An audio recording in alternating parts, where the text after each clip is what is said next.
he'd be somebody on a unlit bicycle, you know, right wrong way on the road. You know, this is the kind of stuff you got to be ready for at night with no lights, you know, or pedestrians that are walking out in the road oblivious, and maybe they've been drinking, walking on the wrong side of the road, not paying attention.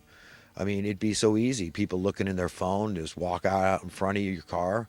I mean, you got to be ready to stop, you know, on a dime. So that's how I like to live my life. But the idea of actually going out and offensively harming somebody is so foreign to me at this point.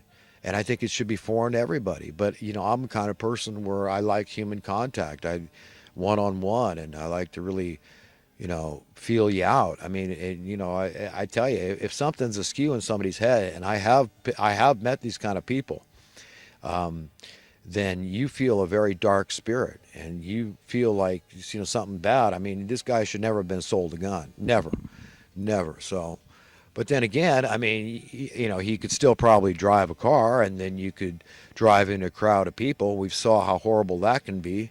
The guy that had the truck, was it in Nice, France, and he killed what, 80 something people or something, a horrible amount. So, I mean, he killed more people than mass murder shooters with the automatic, you know, semi-automatic AR-15 guns. I mean, it's like, what in the hell? So anything can be used as a weapon here. And, you know, why we're living in fear and everybody's talking about grabbing guns and, you know, getting rid of the Second Amendment. I say, look, everybody admits they dropped the ball on this one. Besides that, I mean, put your money where your mouth is. You know, when guns are outlawed, only outlaws are going to have guns. Is that the way we want our law enforcement to be, like in these impoverished communist socialist countries, walking around with their uniforms and their guns and just oppressing the masses and working for the very tiny elite that are paying their wages, you know, to protect them and just keep everybody else poverty stricken, okay, and hungry, willing to do anything at any time? Horrible situation. Is that how we want America to go? No. Why don't we talk about getting rid of the nukes? Okay, and you say, well, we can't because look, Russia's got these, you know, state of the art nukes now, and no, we need to increase our. Well, then shut your beaks about the Second Amendment, okay? Because the people might feel the same way you feel, okay? So just put that in your pipe and smoke it. Chew on that for a while, you know, ruminate on that, okay? Contemplate that, okay? Before you start your big fat beaks about grabbing guns and get rid of the Second Amendment. Don't talk stupid, okay? Let's talk honestly here, and we need to have the conversation where we talk about the failings of the you know, the vetting process for buying a gun, and how this guy should never have been sold a gun, and how the FBI was warned they should have confiscated his weapons. And you know, maybe we should raise the age that you can join the military to 21, and the age you can buy a gun to 21. I mean, you know, was I even fully cooked at 21? I wonder now, but you know, that's how I feel about all this gun grabbing talk. And the devil's always in the detail. Remember, who hates humanity? So these people are demon possessed, like in a very literal sense, that would do anything like this. Um, let's see. I was talking about Alex Jones being censored and how I think he's been cursed by saying the GD word, and he should get an opinion of his family. But Jones is by law entitled to due process. So let this thing, before we condemn Alex Jones for whatever these people say he did, let it go through the court system. Let the lawsuit play itself out, and let the mainstream media report on it as they wish. But the complaints are pretty sketchy and minor from what I can tell. It wasn't like he raped anybody or groped anybody or flashed his genitals to anybody or did anything really off the wall. And if it was some stupid speech, he has a right to stupid speech, right? I mean, if people have a right to be evil, and they do, right, that's a free will choice nobody can take from us. You know, what are you going to do about it, sort of thing. Um, Now, well, we're not going to let you buy a gun for one thing. But anyhow,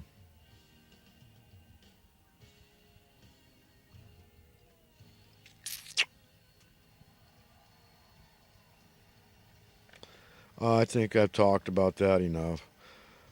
But we need to take the red pill, put on the glasses, and see through God's eyes. And, we're going to see things a lot differently when we're really, really honest, when we really, really give our lives to God and say, look, I just want to please you because I know that's where I'm going to find the greatest happiness. And I want to be the person you want me to be. I know I'm never going to lose my individuality. You don't want automatons. You want me to have free will choice and to love and serve you of my own free will and accord. And it's a beautiful thing. So it's, we serve him because we want to. And when we serve him, we serve humanity. And we serve the least of men. And we serve vile men, like your enemy. It's about winning them over. But, I didn't have a whole lot of other current events to talk about here, it looks like. So I'll get on to some thoughts from this past week and the last couple of weeks, whatever. It really doesn't matter how much intellect you think you possess. If it's not tempered with wisdom, it's not worth squat. That's what I mean, don't get all smart with people that you're trying to win to your way of thinking. You're trying to persuade to believe the way you do because just remember that. I mean, the more right you believe, then the more humble you've got to be, the more humility you've got to display in reaching these people. And take it seriously. Don't take it as a joke. Take people at face value that they really believe in communism. They really believe in socialism. They really believe that being a liberal is what it isn't. They really believe that these things are right, that they don't understand fascism. We need to define terms so that we can have a meeting of minds, to have an effective discourse and conversation. That's what it's. That's fighting the good fight. Do it as best you can. That's all any of us can do is just be honest. And I'm trying to reach people in the best way I can, God.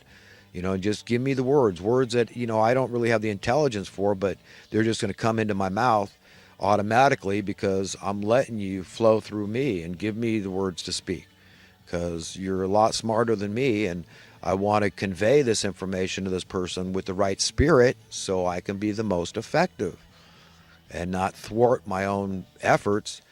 And just don't throw my pearls before swine. Right?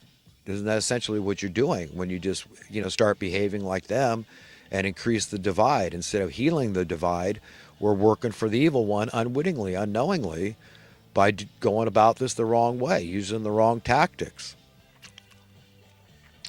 If we are to have even an iota of logic-based hope of extricating ourselves from tyranny, we absolutely must understand how we are being tyrannized. Again, I pointed out, it's as simple and in your face as debasement of your currency. Okay? That's it. I mean, as simplistic and simple as that might sound, that's it. This is how they steal your wealth. Believe it or not, folks, that, my friends, is how easily we're being tyrannized. This onerous tax that's imposed on us from birth that we all just comply and compel and capitulate to and just say, well, yeah, that's normal. That's exactly what's supposed to, duh, you got a cost of living. Tell me something I don't know, but no, you shouldn't accept that. You shouldn't. You should say, well, no, we want to move away from that. We want a lower cost of living, a lower tax, not a never increasing higher one, not keep raising the bar and making the nut higher and harder to crack. That's bull. That's anti-progress. That's regression. And I do understand a modicum about supply and demand and capitalism and free market. And I know what I'm talking about here. And you can know. We can all know. It's all very, very simple. So simple that it just goes right over people's heads. And you talk about this stuff to people on a one-on-one, wherever you meet them, and they think you're trying to be intellectual and talk over their head. So you've got to try extra hard to make sure that they know that's not where you're coming. You just want them to understand and not hide behind this, whether they know it or not, this ignorance is bliss philosophy. That they just say, no, I'm just concerned with myself and my numbers. I got something. I got some ideas. I'm going to go to school. I'm going to get a good education. I'm going to get a good job. And I got some ideas. I'm going to get a better job, whatever.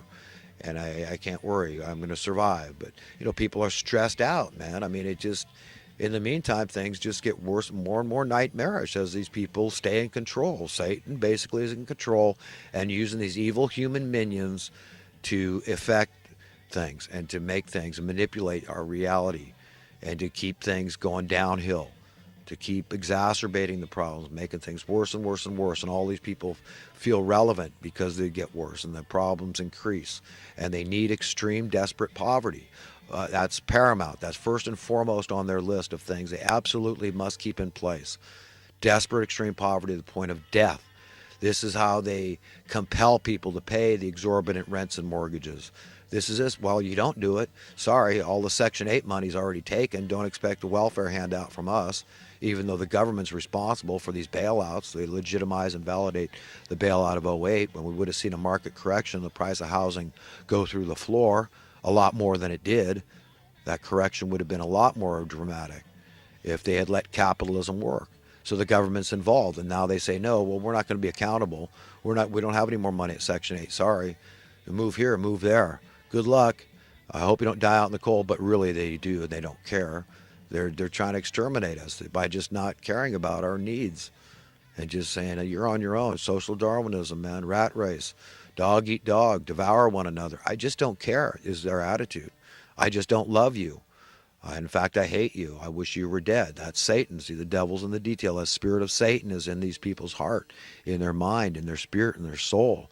And these are the people that are running the show to this day until things come to a grinding halt, stop in their tracks, and turn around. And you start seeing your currency increasing in worth as the cost of living tax keeps going down. So if we're really seeing progress, that's what we're going to see if humans are going to succeed. But I don't have a lot of faith in humans. That's why I trust in God. I know his will is going to be done for certainty and that humans are working to effect that change. But are enough courageous enough, brave enough, strong enough, faithful enough to step out and to really say no more to the ignorance?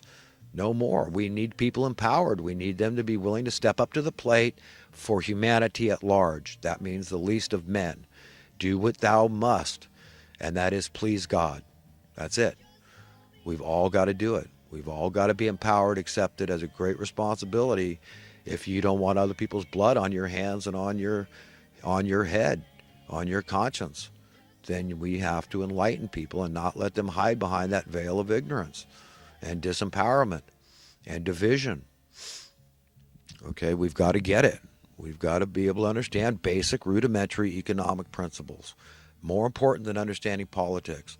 And all the social ills of our society will dissipate if we solve the one economic issue. It's all about the money. We've got to disempower satanic forces, the money masters of misery.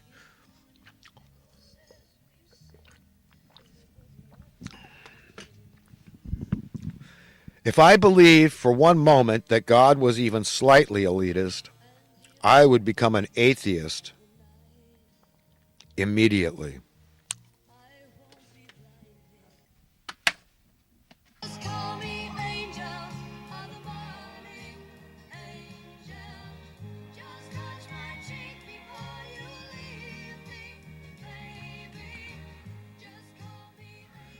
Deliberate currency destruction, aka currency debasement, through inflation is a pyramid scheme that cannot continue in perpetuity. That's right.